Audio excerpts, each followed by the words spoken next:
Okie dokie, last one of the day. Practice for me, V2ing and doing pips, and hopefully something enjoyable for you. Thanks for coming along the ride. Let's play. Nice big circle. We have a 6-4, I'm guessing, and a 5-5, so we have ambiguity on what's in the 10. We get to choose orientation on the rings. I see 3 ones specified. 1, 2, 3, that's all of them. Maybe we can start there. Let's get these in order to help me not have to process those out of order as much. I see 4 of a kind with a double in the middle, but we have lots of doubles to choose from, so that's not going to be as limiting early game. We have a 0, but we've got 5 available. We've got a 4 of a kind here. That could be the double there, that could be the double there, but there is a double in play for sure. That 1 and that 1 are not on a 1-1 tile. We don't have one available. And this is going to be a 6-5 or a 6-6.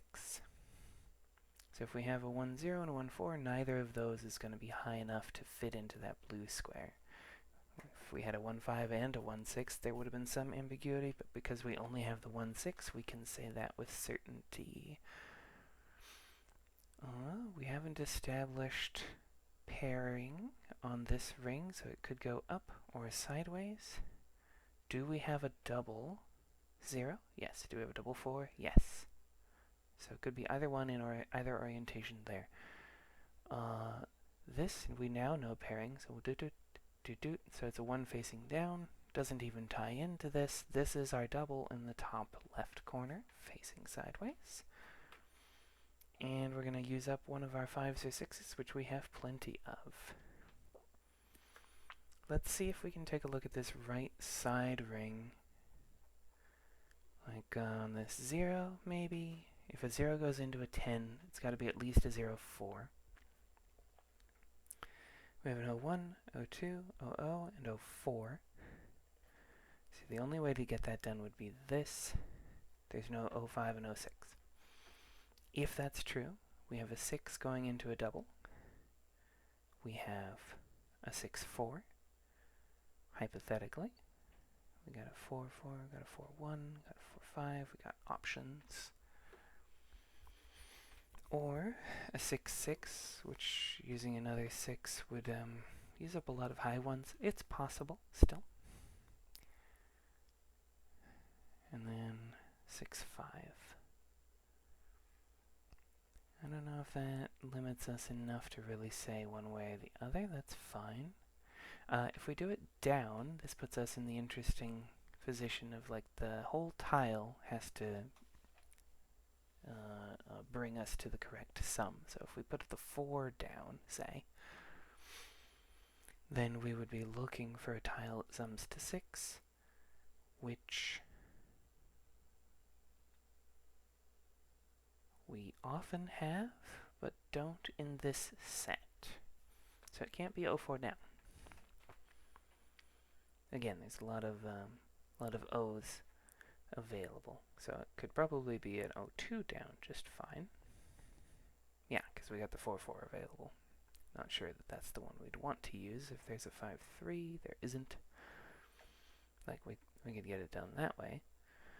But if it's an 04, it would have to go up. If we do put it down, that's another 10. Like, this sums to 10. This would be a pair that sums to 10. I'm not sure. Oh. Because we have 4 in a row, we actually do know the pairing on this cycle. See, because if we have this be a double, this can't be the same double. They don't give us duplicate tiles. So this has to be a double in the middle. And then our 1 has to go onto that. So if it was 0s on the green, say, it would be that, and then 0-2 or 0-4 into there, and then it would have to top us off. We already looked, I think, for all the 6s, but let's double check that there isn't one before we say, yeah, that's up to 5, that's 11, that's 8, that's 4, that's 10. So it can't be that. If this is blanks, then that would have to be like this.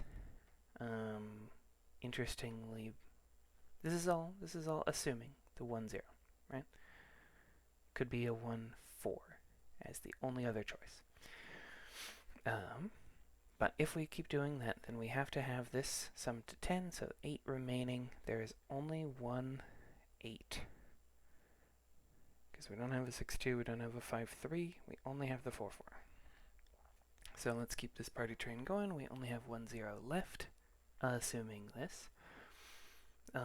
4 and then a 6. Now we're back to a plethora of choice, but we can take a look with this assumption and maybe extrapolate something about this triple to quadruple. Maybe. If this was, say, 6-6, this would need to be another 6 into something that has a double. 6-5 with the 5-5 does have that double available. 6-4, we already used the 4-4, doesn't. So if this is a 6-6, second guess in the chain, then we'd be doing this. And because we used the 5-5, we now know the 6-4 is our 10. On this double assumption, we're assuming this, we're guessing this. There'd be another 5, which we have 2 options for.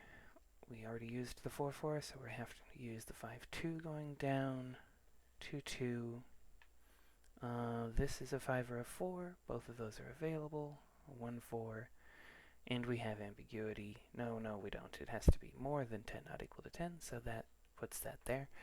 And that does mean that today I solved the hard puzzle faster than the medium puzzle, mostly because the medium puzzle confuzzled my brain. This one I had a couple of lucky guesses. I'm not sure if there were points where we could have made better,